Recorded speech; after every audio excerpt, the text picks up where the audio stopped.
Moo, moo, moo. Moo, moo, moo, moo. Moo! Moo, moo. Moo! Moo, moo. Moo! Moo. Moo! Moo. Moo!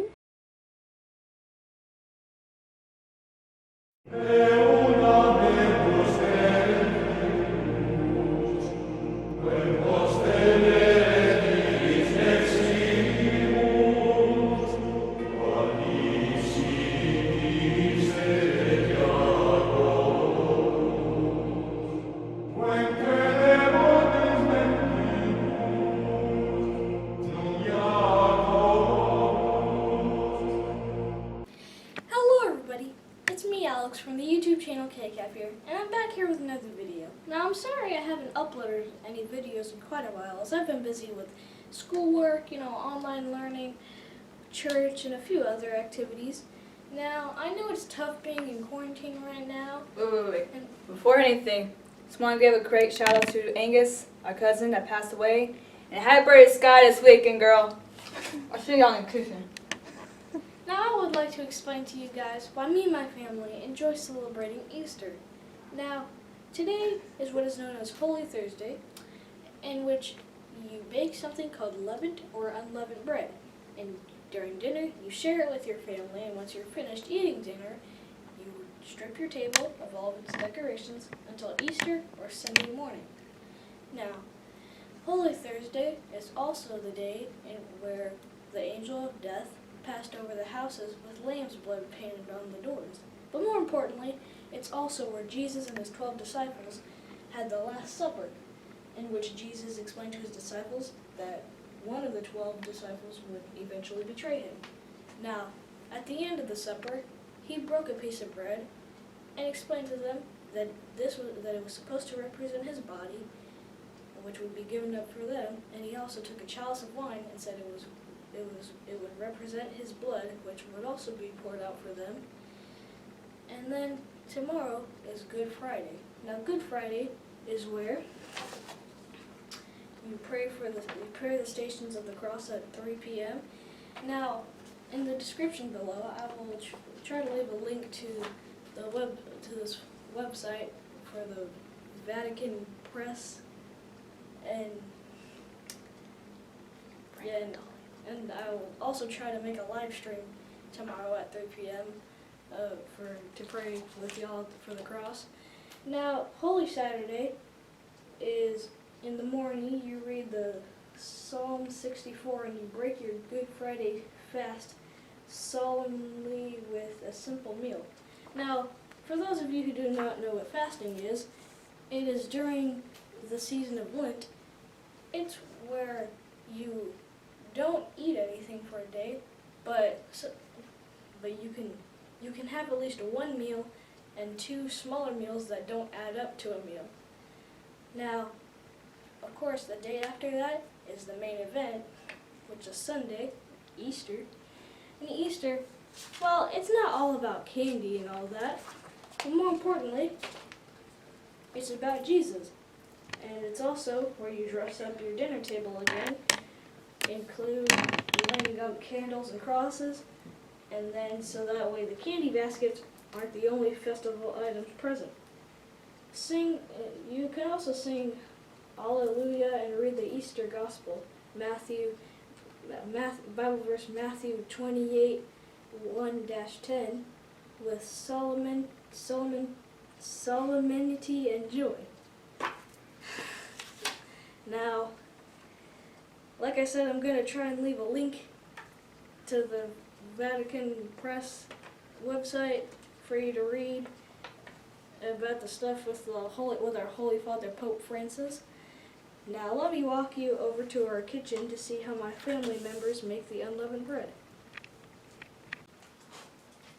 Oh snap, I didn't see you out there. Welcome to the kitchen. Welcome to my set. Today, I'm gonna teach you how to make unleavened bread for communion. And dealing with the crisis we are right now, it's hard because we can't go to church. So we can't get a proper communion, get a proper church hours and anything like that. So today we're just gonna make everything. So Hello, K-Calf. Welcome to our cooking show. Where we're gonna make our own unleavened bread for communion. So is this cooking with K-Calf or cooking with Francesca? Cooking with K-Calf. Now, the important part that we want to understand about communion and unleavened bread was back then in Jesus' times, they didn't have yeast like we do now in modern times to make sure you can put inside the bread the yeast for it to rise up and for it to bake. So this one is just a simple little recipe that we found, and we can make it ourselves, cook it, and have it ready to go. So this just should be simple, hopefully. So we're gonna double the recipe. So if anyone who are not a baker at home, that just means you're just gonna make the recipe, but you're gonna do this twice. So I'm gonna show you how to do that. So instead of doing 1 cup of flour, like I said there, we're gonna do 2 cups of flour. It's just simple. Now, this is really cool because every time you have to measure, you want it evenly. So it's pretty cool. We have this little flapper right here. She's gonna take it, and this is 1 cup of flour for everybody. If you didn't catch that, you just gotta use that to even it out. Make sure your ingredients always fill all the way up top to each cup. Oh, I did 1 bowl. That's okay. That's alright. Don't mind the dog. It's okay. 1 cup of flour, and then we're gonna do our 2nd cup of flour.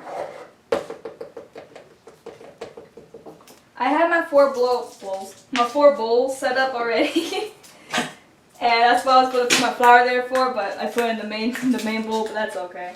We're gonna set it aside. We're gonna set our flour aside, and then we're gonna take 1/3 cup of oil. Make sure you pay attention how to pour this. If not, it's going to go everywhere. And oil on what we have granite isn't. It's going to be a pain in the butt to clean. So make sure you have 1/3 cup of vegetable oil. That's what we use. And I'm going to do it again. Have it there. All nice and filled up. Look at that. That's perfection. Then you're going to take 1/8 of a teaspoon of salt. Now, if you don't know that, that's only 1/4 of a teaspoon. You have it right here. So 1/8 of a teaspoon is just 2 of these. So you're gonna do 4 of these because we're gonna double the recipe. See that? See that basic math right there? So you gotta be careful with the salt. Pour in there, all the way filled. That's okay. I'm gonna do it the 2nd time. Over there. 3rd time, right there, and your 4th time, right there. I forgot to mention the flour. You can use bread flour or all-purpose flour. We usually use all-purpose flour for any of our cooking, any of our baking, for making bread. Baking for making bread. Yeah, baking and making bread. And then, the most important ingredient, you want to have 1/3 cup of water. So we're gonna fill it up with water, pour inside a bowl, fill it up again, pour inside a bowl, and there you go. Put this aside, that was for the flour. Make sure, I forgot to mention this too, but make sure anytime you're baking, no matter what it is or what you're trying to do, make sure you have your temperature in your oven ready for you to go, so you don't have to wait on it when you have your meal all set up. So you're gonna take your flour, and then you're going to mix it up with your salt. Right there. You can come closer, don't be shy. And then your oil. And mix it in. Oh my gosh, a lot of oil. And then you're going to mix it with your water. And then you're going to stir it up. Now it looks a little bit weird because we're making a double batch, which is okay. And then you're going to mix it. Now you want to mix this until the dough is nice and soft. Now the reason for this is because if you don't, it's not nice and soft, it's going to be hard to mold it into whatever you want. And our goal is, using this recipe, you can make 6 balls of dough and flatten it, so you have 6 pieces of your bread. But since you're doubling it, you should get at least 12, or not at least, but you should get 12. You don't want to mix it too much, but just enough where it looks like this. I don't know if you can see, where it's molding and it's breaking away from the surface. So it should just form to like a little ball. And after that, you're just gonna take the dough off of the whisk. Make sure too your hands are washed, and don't worry y'all. I know everybody's gonna be all whatever because this whole crash is going on. I do wash my hands. Make sure it is washed because you're gonna take your hands and you're gonna get a little bit messy, but that's okay. That's the fun part of baking. Look at that, look at that. Ooh. It's like my soul just came out here, you know? You're gonna come over here and make sure you have your cookie sheet. Make sure it's nice and clean. You're gonna lay it with parchment paper on top for your crisp. And you're gonna mold into 6 little balls. Not 6 little balls, 12 little balls. You're gonna make sure this is all even too. They're gonna look a little big because right now I'm just gonna plot little balls randomly, but don't worry, I'm gonna make sure they're even after this.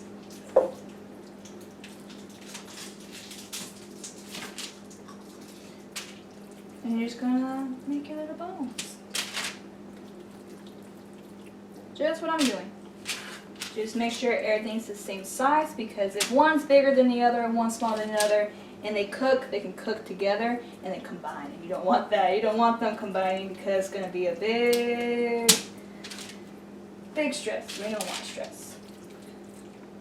Well, now back in Jesus' day, this would have been a loaf of bread. Yes. Like a long loaf of bread, like what we would think of as almost like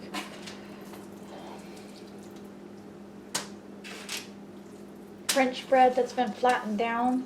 But even in French bread, it's still risen from the That's yeast. the only difference between mama bread and this bread. This bread doesn't require yeast.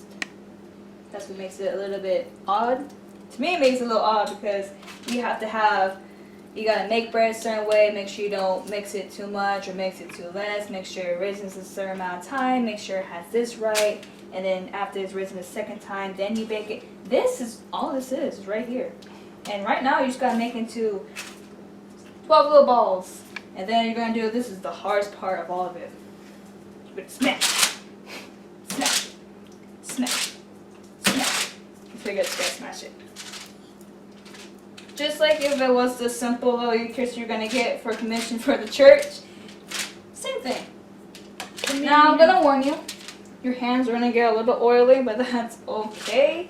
That is fine. You just want it like that. Look at that.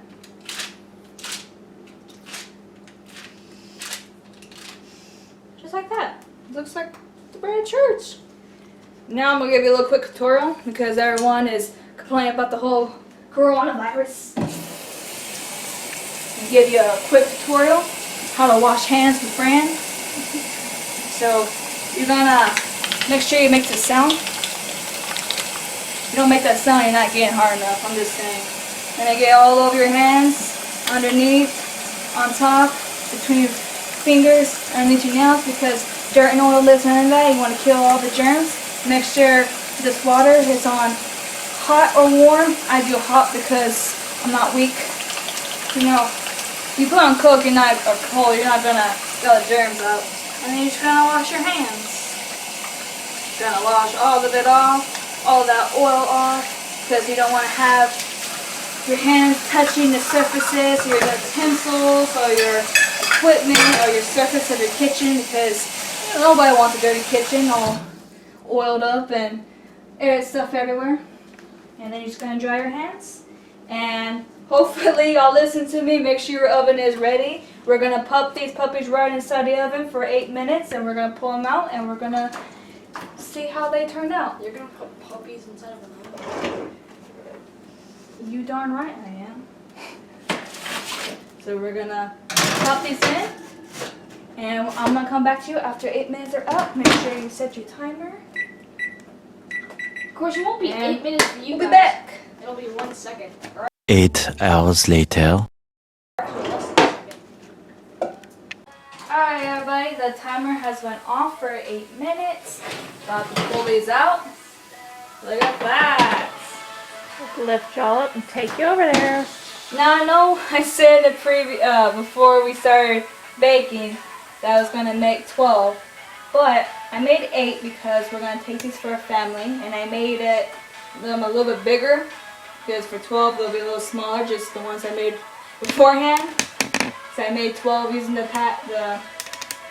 second batch of it, but I made 8 instead, and I made them a little bit bigger because we're gonna take them for a family for tomorrow for Good Friday, so they can break them up and everybody can have a little piece of Jesus.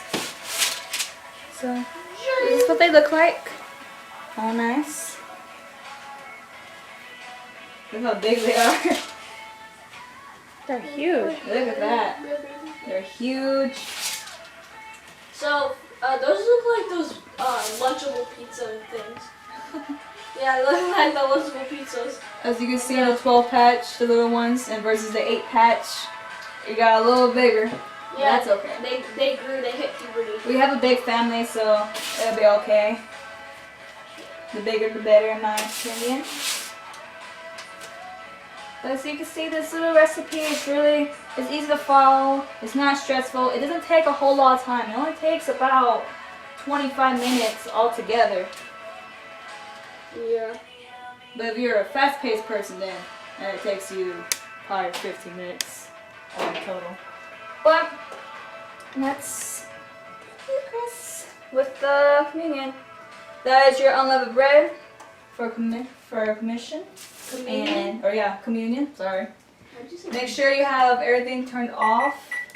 Make sure, and you're gonna let this cool for about 5-6 minutes, and then after that you can just put it somewhere where it won't be all messed up, and then have it for your family tonight, or if you're saving it for your family for Friday, Tomorrow. Or maybe? Sunday.